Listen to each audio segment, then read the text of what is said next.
Hi guys, welcome to my channel education file. आप हमारे channel को सब्सक्राइब कर सकते हैं बीएड एंड टीचिंग एग्जाम से रिलेटेड वीडियोज के लिए। प्लेलिस्ट में बहुत सारे वीडियोज हैं और अगर आपको कोई वीडियो सर्च करना है तो आप यहाँ पे जाके सर्च कर सकते हैं और जाते जाते बेल आइकन दबाना ना भूलेगा। Hi guys, welcome to my channel education file. और काफ़ी बच्चों की रिक्वेस्ट थी कि बीएड के एग्जाम में किस तरह से क्वेश्चंस को अटैम्प्ट करना है या किस तरह से क्वेश्चंस को लिखना है। तो यहाँ पे मैं आपको एक एग्जाम्पल देता हूँ 16 मार्क्स के क्वेश्चंस के लिए कि अगर 16 मार्क्स में आपका क्वेश्चन आता है तो आपको कैसे अटैम्प्ट करना है या कितना लिखना है, और अगर कम मार्क्स में आता है तो उसी के अकॉर्डिंग आप कंटेंट को कम कर देना। ठीक है, मैं बताऊंगा बीच बीच में कि किस तरह से आप कम कर सकते हो। तो यहाँ पे मैंने एग्जाम्पल लिया है जॉन ड्यू की फिलॉसफी के बारे में। इस क्वेश्चन में बेसिकली क्या है, बाकी इसी तरह से क्वेश्चन आ सकता है कि महात्मा गांधी जी की फिलॉसफी के बारे में, विवेकानंद जी की फिलॉसफी के बारे में, या रविंद्रनाथ टैगोर जी की फिलॉसफी के बारे में, या श्री औरोबिंदो जी की फिलॉसफी के बारे में, या जिस तरह से क्वेश्चन आए तो आपको कैसे अटेम्प्ट करना है वो मैं बताता हूँ। आई होप कुछ बच्चों के लिए ये हेल्पफुल रहेगा। ठीक है, तो इसमें बेसिकली क्वेश्चंस कैसे आते हैं कि describe the salient feature of John Dewey thoughts on education. तो हो सकता है यहाँ पे जॉन ड्यू की बजाय आपको महात्मा गांधी दे दे, स्वामी विवेकानंद जी दे दें, या रविंद्रनाथ टैगोर जी दे दें, तो उसके अकॉर्डिंग आप देख लेना। ठीक है, या सिंपल आ सकता है कि John due philosophy of education क्या थी। ठीक है, तो जिसकी भी पूछे आप ऐसे ही रिप्लाई करना या ऐसे ही आंसर करना। तो बेसिकली जब भी इस तरह से क्वेश्चंस आए तो सबसे पहले जिस इंसान के बारे में पूछी गई है उसके बारे में थोड़ी डिटेल देना। जैसे यहाँ पे जॉन ड्यू के बारे में बता देता हूँ मैं कि जॉन ड्यू का जन्म 20 अक्टूबर 1859 को हुआ था। बर्लिंगटन में हुआ था, वर्मोंट में हुआ था। ठीक है, मतलब वर्मोंट में एक जगह है बर्लिंगटन, वहां पे हुआ था। ये लाइन आप चाहो तो लिख सकते हो, चाहो तो छोड़ सकते हो कि इनकी 2 शादियां हुई थी, इनके 6 बच्चे थे। इन्होंने ग्रेजुएशन की डिग्री हासिल की थी यूनिवर्सिटी ऑफ वर्मोंट से 1879 में। ठीक है, तो ये इंपॉर्टेंट डिटेल्स है, अगर 16 मार्क्स में आए तो लिख ही देना। ये तो चाहे ये लाइन छोड़ देना, बाकी एजुकेशनल डिटेल जो भी है इनकी लिख देना। ठीक है, फिर ये लिख सकते हो कि इन्होंने फिलॉसफी की डिग्री इंडिपेंडेंटली पढ़ी, फिर बाद में इन्होंने ग्रेजुएट प्रोग्राम में एडमिशन लिया फिलॉसफी में। कहाँ पे? जॉन हॉपकिंस यूनिवर्सिटी में, और फिर इनको मिली फिलॉसफी में पीएचडी। ठीक है, देन आप लिख सकते हो कि 1884 से 1894 में ये कहाँ थे, फैकल्टी पोजीशन थी इनके पास, मतलब ये टीचर थे यूनिवर्सिटी ऑफ मिशिगन में। ठीक है, इसके बाद इन्होंने यूनिवर्सिटी ऑफ शिकागो ज्वाइन करी 1894 में, और वहां पे ये प्रैग्मेटिक फिलॉसफी पे काम करने लगे। Pragmatic philosophy in the sense experimentalism. ठीक है, मतलब जो फिलॉसफर किसी पर्टिकुलर थ्योरी को या पर्टिकुलर थॉट को, आइडिया को एक्सपेरिमेंटल प्रूफ के साथ करने की ट्राई करे या एक्सपीरियंशियल मोड ऑफ लर्निंग को बढ़ावा दे। ठीक है, तो आप इनके बारे में और क्या लिख सकते हो, इनके बारे में लिख सकते हो कि बहुत ही रिवोल्यूशनरी अमेरिकन फिलोसफर थे और एजुकेशनिस्ट थे 20th सेंचुरी के। ठीक है, इनके जो एजुकेशनल राइटिंग्स थी, जो इनके थॉट्स थे, उन्होंने शिक्षा के क्षेत्र में नई दिशाएं दिखाई। तो हिंदी या इंग्लिश में आप जैसे भी लिखना चाहो आप लिख देना, लेकिन एक आइडिया ले लो किस तरह से लिख सकते हो। ठीक है, इनका बहुत ज़्यादा इम्पैक्ट है, या he has huge impact and immense contribution in the field of education के क्षेत्र में, ह्यूमनिज्म के क्षेत्र में, पॉलिटिक्स के क्षेत्र में, और एस्थेटिक्स एंड लॉजिक्स के क्षेत्र में। ठीक है, तो जब भी 16 मार्क्स का है तो उनके बारे में पहले डिटेल लिख देना। ठीक है, देन है जॉन ड्यू ने बहुत सारी किताबें लिखी थी। अगर आपको किताबें याद हों कि कौन कौन से लिखी थी तब ये पॉइंट लिख सकते हो कि माई पेडागॉजिक क्रीड लिखी थी इन्होंने, द स्कूल एंड सोसाइटी लिखी थी, the child and the curriculum लिखी थी, हाउ वी थिंक लिखी थी, डेमोक्रेसी एंड एजुकेशन, तो ये बहुत ही अच्छी किताब है इनकी, ये भी इन्होंने लिखी थी। एक कॉमन फेथ लिखी थी इन्होंने एक्सपीरियंस एंड एजुकेशन लिखी थी। तो अगर 16 मार्क्स में आए तो सभी लिख देना, और अगर 8 मार्क्स में आए तो इनमें से 3-4 किताबें हटा देना। ठीक है, चलो देन आते हैं एम्स ऑफ एजुकेशन क्या थे।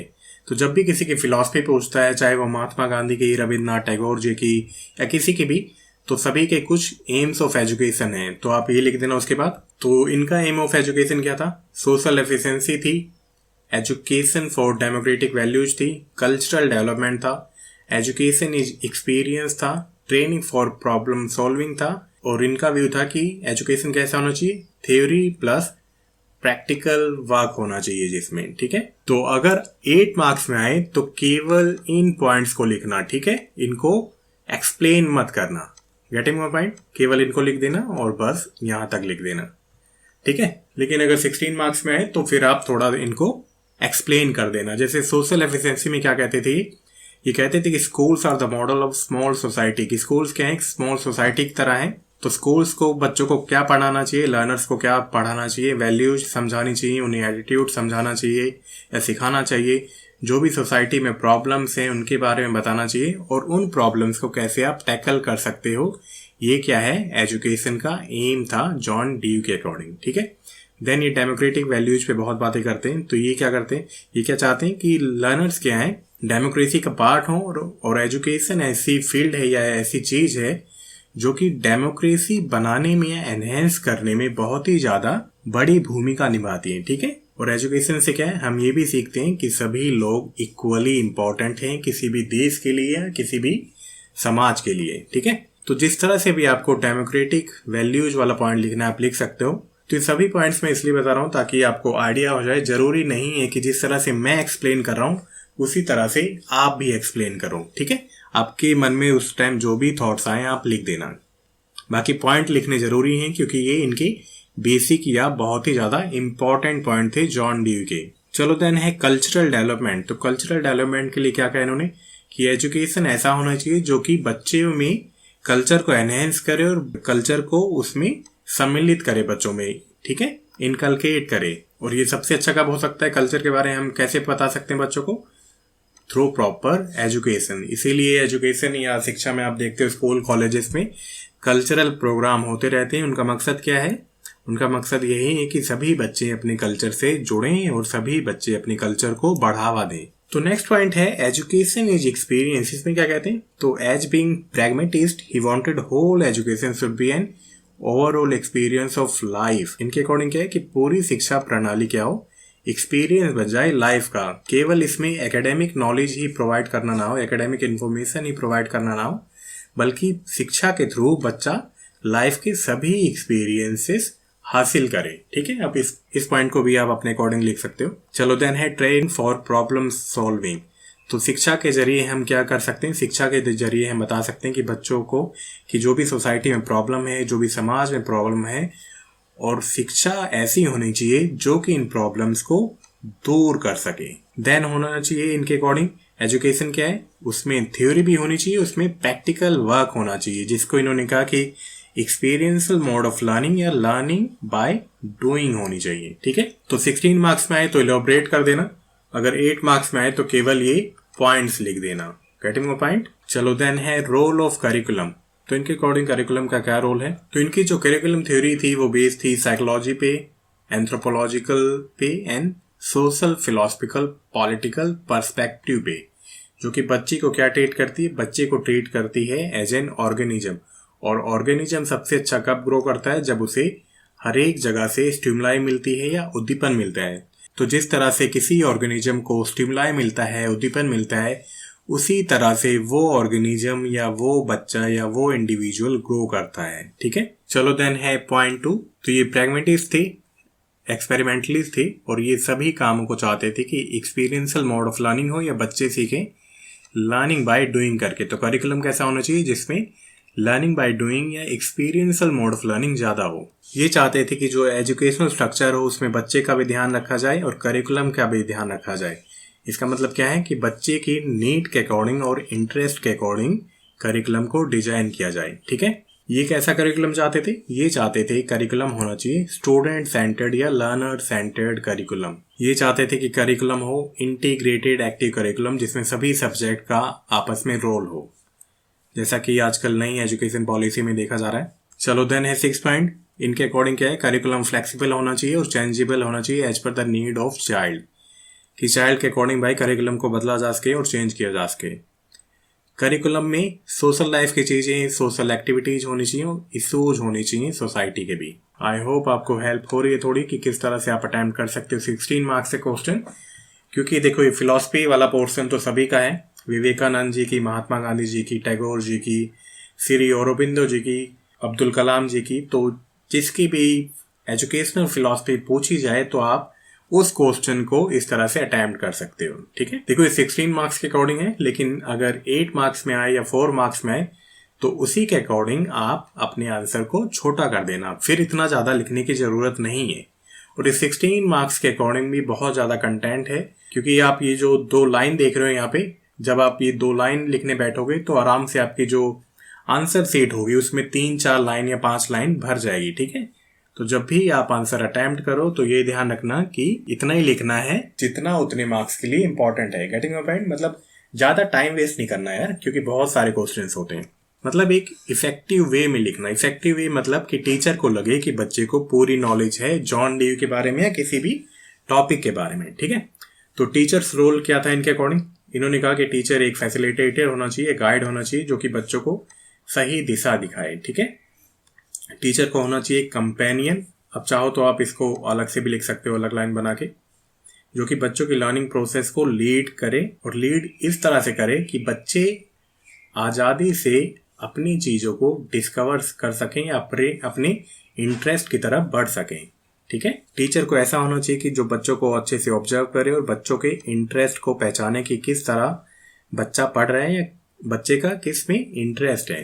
टीचर को प्रॉब्लम सॉल्विंग स्किल्स को इंक्रीज करना चाहिए। ये जॉन डी की फिलॉसफी। ठीक है, चलो देन है ये नेक्स्ट पॉइंट। चलो, बच्चों का जो एनवायरनमेंट है और बच्चे की जो पास्ट नॉलेज है उसको भी ध्यान में रख के ही करिकुलम या टीचिंग कराई जानी चाहिए। जैसे कि डायग्नोस्टिक टेस्ट होते हैं ना, या डायग्नोस्टिक असेसमेंट होती है, वो इसीलिए होती है कि बच्चे को क्या पास्ट नॉलेज है, टॉपिक के बारे में कितना ज्ञान है उसको। ये हमेशा से इंटरडिसिप्लिनरी अप्रोच पे ध्यान देते थे कि सभी सब्जेक्ट का क्या है, एक इंटरडिसिप्लिनरी नेचर है, सभी आपस में मिलके काम करते हैं। और टीचिंग भी इसी तरह से होनी चाहिए कि बच्चों को एक दूसरे से लिंक करवा के पढ़ाई जाए। ठीक है, इन्होंने ये भी कहा कि टीचर को ये भी ध्यान रखना चाहिए कि one size fit for all is not applicable on every student, कि सभी तरह की चीज़ें, सभी तरह का कंटेंट सभी बच्चों के लिए अप्लीकेबल नहीं है। इसलिए जब भी मौका मिले तो अपने कंटेंट को, अपनी टीचिंग को हमेशा चेंज करते रहो as per the need of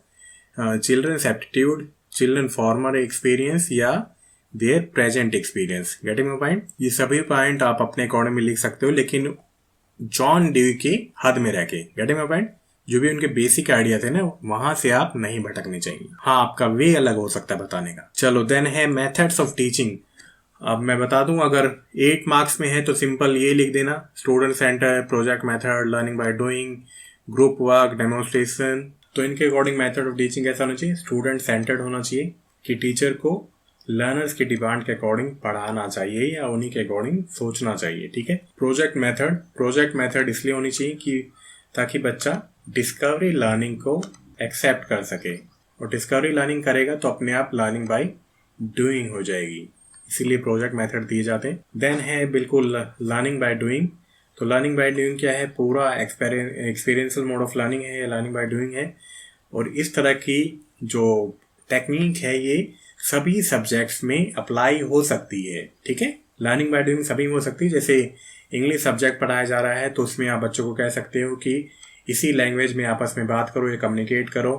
SST में भी क्या है, आप कोई प्ले करवा सकते हो या कोई एक्टिविटी करवा सकते हो, किसी को अकबर बना सकते हो, किसी को छत्रपति शिवाजी महाराज बना सकते हो। तो ऐसे क्या होगा, उनको चीज़ें समझने में और चीज़ों को अंडरस्टैंड करने में बहुत ही ज़्यादा आसानी हो जाएगी। और साइंस में तो है ही, प्रैक्टिकल और एक्सपेरिमेंट से भरी पड़ी है साइंस। तो जितना ज़्यादा आप एक्सपेरिमेंट कराओगे, जितनी ज़्यादा आप सब्जेक्ट को लर्निंग बाय डूइंग कराओगे, बच्चे उतना ज़्यादा सीखेंगे। ठीक है, देन ये कहते थे कि टीचिंग कैसे होनी चाहिए?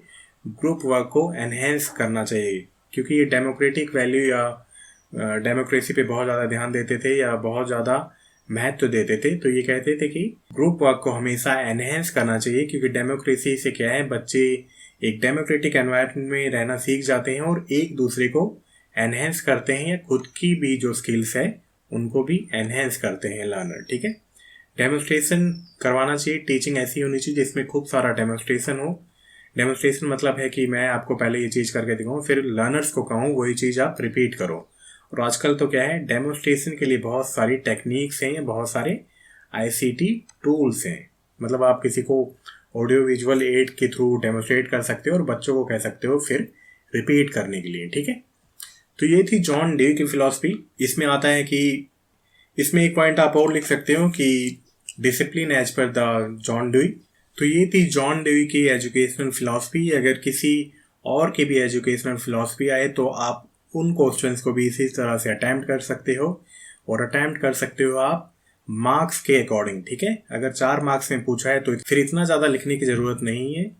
फिर इतना लिख देना कि वो कौन थे, मतलब अमेरिकन फिलोसफर थे, उनकी एजुकेशनल फिलॉसफी क्या थी, उनके एम्स क्या थे, या सिंपल से 1-2 पॉइंट और लिख देना कि उनके अकॉर्डिंग करिकुलम कैसा था। 8 मार्क्स में भी सपोज ये 7 पॉइंट हैं 16 मार्क्स के अकॉर्डिंग, इसमें से 3-4 पॉइंट हटा देना। स्टिल टीचर्स रोल में भी 5 पॉइंट्स हैं तो इसमें भी 1-2 पॉइंट हटा देना, है ना। मतलब अपने अकॉर्डिंग सेट कर लेना। और 8 मार्क्स में क्या है, इनको फर्दर एक्सप्लेन करने की ज़रूरत नहीं है, ठीक है, क्योंकि बहुत बड़ा क्वेश्चन हो जाएगा फिर। और जब आप यही चीज़ लिखने बैठोगे ना, आपकी आंसर शीट काफ़ी भर जाएंगी और आपका टाइम भी काफ़ी चला जाएगा। तो उतना ही लिखना जितना ज़रूरी है, जितना मार्क्स के अकॉर्डिंग पूछा गया है। तो आई होप इस वीडियो से आपको कुछ हेल्प हुई होगी कि किस तरह से आप आंसर को अटेम्प्ट कर सकते हो, कैसे लिखना है, और डिफरेंट क्वेश्चंस के अकॉर्डिंग या डिफरेंट मार्क्स के क्वेश्चंस के अकॉर्डिंग आपको कैसे कंटेंट कम ज़्यादा करना है, ठीक है। तो मिलते हैं नेक्स्ट वीडियो में। Till then bye bye, take care.